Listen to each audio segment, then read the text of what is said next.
I just want to thank all my Jimmo maniacs out there. And I just want you to remember one thing.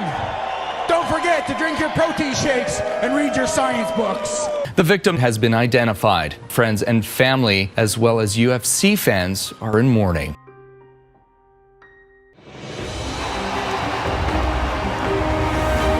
Surprise, surprise! The king is back! Born on November 27, 1981, and raised in St. John, New Brunswick, Canada, Ryan Jimmo was the youngest of 4 siblings, and his journey into martial arts began early thanks to his father, a 5th-degree black belt who competed internationally. Under his father's tutelage, Jimmo started karate as a child and began competing at age 10, earning provincial and regional championships before making his mark on the national stage. Not only that, Jimmo showcased his versatility and leadership during high school, serving as both the captain of the football team and president of the chess club. And I was a pretty good chess player. I used to hang out with like all the hardcore nerds at lunchtime. I'm a pretty avid break dancer. You've seen after my fights, you've seen some interviews. We started dancing all around like the different schools at different dances, having little battles, and it became like a little bit of a culture thing. You don't kind of lose those skills. It's just fun to do. After breaking his leg in a karate competition in 2004, he briefly turned his focus to amateur bodybuilding. However, he eventually discovered his true passion in mixed martial arts, which became the driving force of his life and career. Jimmo's professional MMA career began in 2007. His first fight in King of the Cage Canada ended in a loss, but Jimmo quickly rebounded and embarked on an impressive winning streak. Known for his athleticism, precision, and strategic mind, Jimmo developed a reputation as a fighter who could outsmart and outlast his opponents. In 2008, Ryan Jimmo earned a spot on The Ultimate Fighter Season 8 after impressing the show's scouts with his strong regional MMA record and disciplined approach to fighting. Competing in the light heavyweight division, Jimmo saw the opportunity as a chance to showcase his skills on a global platform and take a significant step toward his dream of joining the UFC. Though his journey on the show ended early with a loss to Antoine Britt in the preliminary round, it became a pivotal learning experience that fueled his determination to refine his skills and climb the MMA ranks. After his elimination from The Ultimate Fighter, Jimmo returned to the local circuit with renewed focus. Determined to prove himself, he competed in several smaller promotions across Canada. During this period, Jimmo refined his skills and established a reputation as a highly disciplined and methodical fighter. Jimmo's hard work paid off as he put together an impressive winning streak, which caught the attention of the Maximum Fighting Championship, one of the top Canadian MMA organizations at the time. This is where Jimmo's career took off. He dominated the light heavyweight division, culminating in his victory over Emmanuel Newton in 2011, which earned him the MFC Light Heavyweight Championship. He defended the title multiple times, further cementing his legacy in Canadian MMA. Tonight was the first fight for MFC in Ontario and in Windsor. How did you find the crowd tonight? They were awesome. Now, there's been some rumors circulating that if you came out with another victory here tonight and were impressive, that you would possibly getting a phone call from Joe Silva and the UFC. Are these rumors true? Can you comment about any of that? I don't know.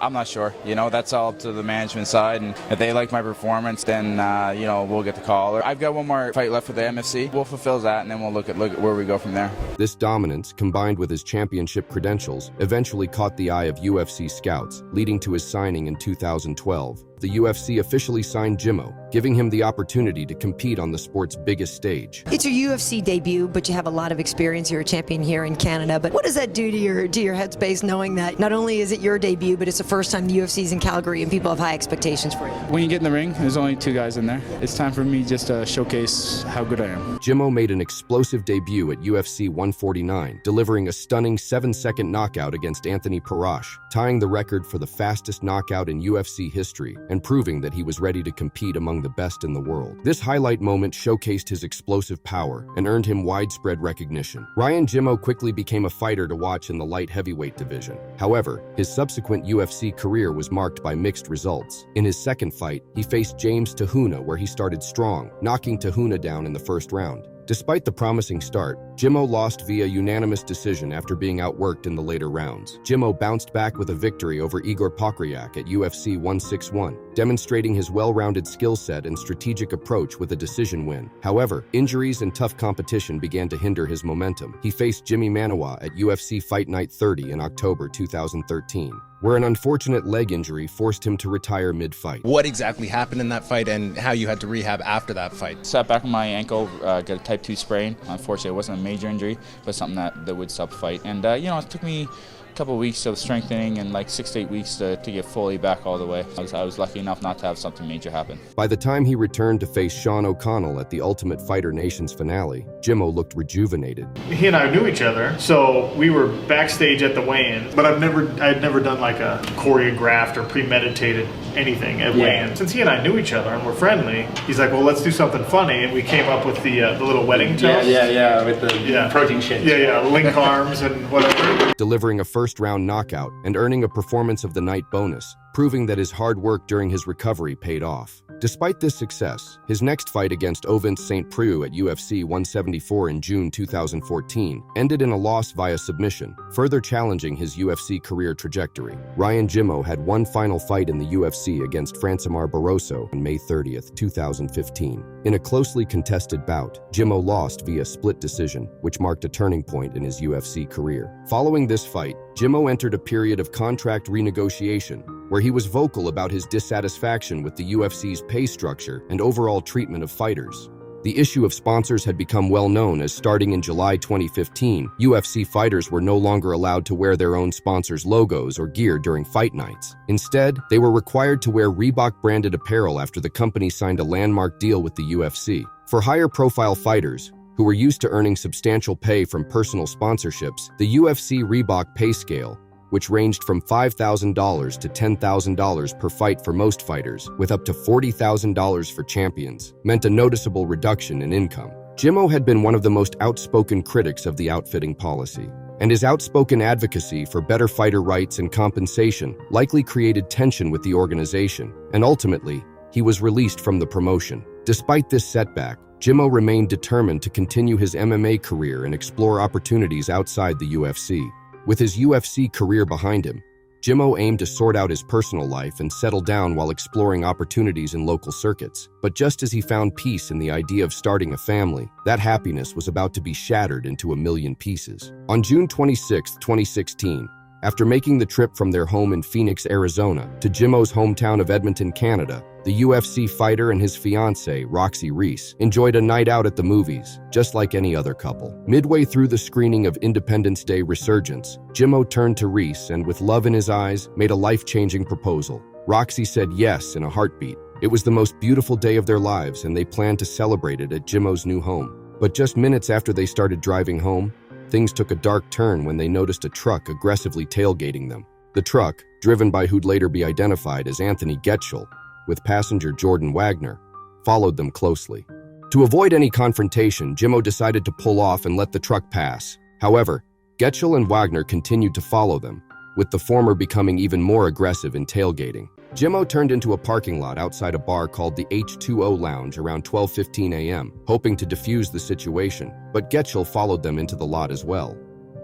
Jimmo got out of his vehicle and approached Getchell's truck, telling him to step out and talk. When Getchell and Wagner didn't respond, Jimmo began walking back to his vehicle. But as Jimmo was heading back, Getchell, still inside his truck, suddenly accelerated and drove over two concrete curbs to hit Jimmo, dragging him a short distance before fleeing the scene.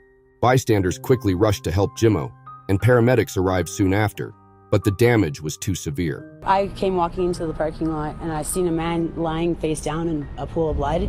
There was a woman screaming, there was a couple people freaking out. On the ground, UFC veteran Ryan Jimmo.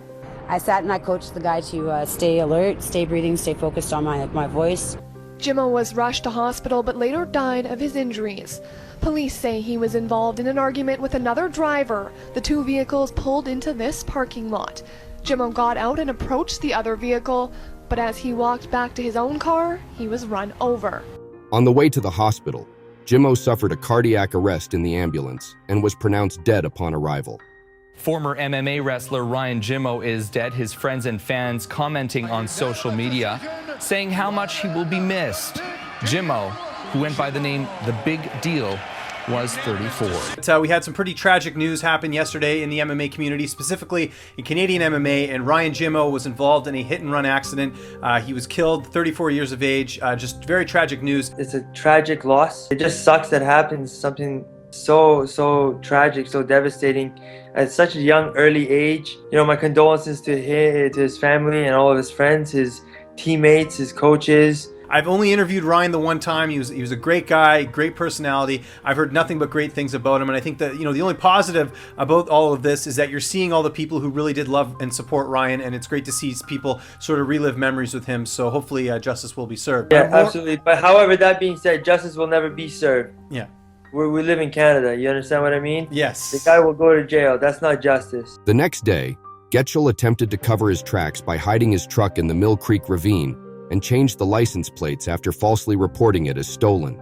But when media reports started circulating, Getchell realized he couldn't escape the consequences. Now, police are investigating this as a homicide. An autopsy is scheduled for Tuesday. Police are asking anyone with any information to contact them.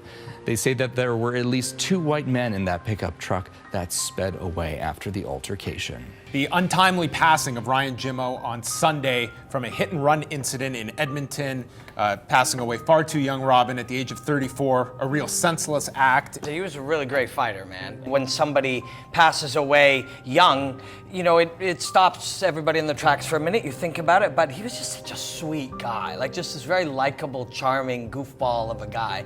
Despite fleeing the scene, Getchell surrendered to authorities within 48 hours, facing multiple charges, including second-degree murder, criminal negligence causing death, dangerous operation of a motor vehicle causing death, and failing to stop at the scene of an accident involving death. Nearly 2 weeks after the hit-and-run, Jimmo's funeral was held in his hometown of St. John, where around 700 people gathered at Our Lady of the Assumption Church to pay tribute to the 34-year-old former UFC fighter. Jimmo was cremated, and his ashes were placed in an urn shaped like a chessboard, symbolizing one of his greatest passions.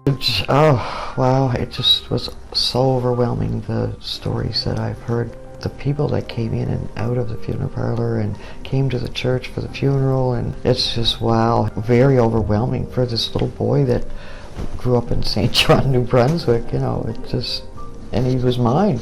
For the next 2 years, Jimmo's family had to endure a painful wait for justice, which finally ended on December 3, 2018. Getchell was sentenced to 6 years for manslaughter and an additional 2 years for fleeing the scene while Jimmo was dying. As part of the ruling, Getchell was also banned from driving for 8 years after completing his prison sentence. The prosecutor gave him credit for turning himself into the police after the incident, acknowledging his change of heart. He believed that Getchell showed genuine remorse in his apology, and by pleading guilty to avoid putting Jimmo's family through a long trial. After accounting for the time already spent in custody, Getchell would serve 7 years and 7.5 months in prison. Despite Getchell showing tears in court, Jimmo's mother made it clear she would never forgive him, and understandably so, because apologies can't turn back time.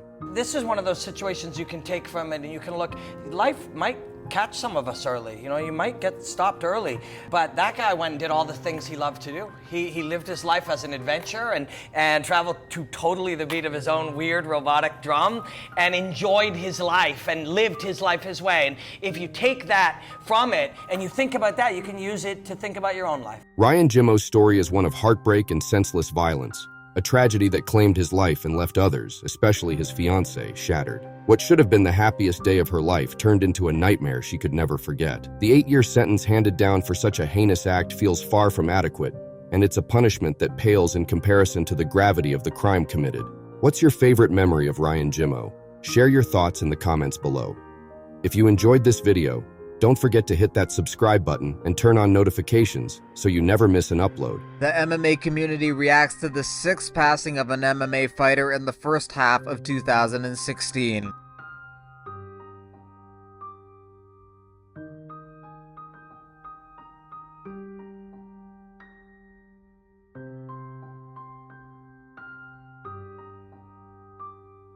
Ryan Jimmo gonna do the robot for us here in Calgary, Alberta, Canada. The floor is yours. How long do I have? Oh wow, there it is. Do a little commentary. Whoa. Notice the feet. Wow, that was impressive. The concentration is probably most impressive. Look at the neck.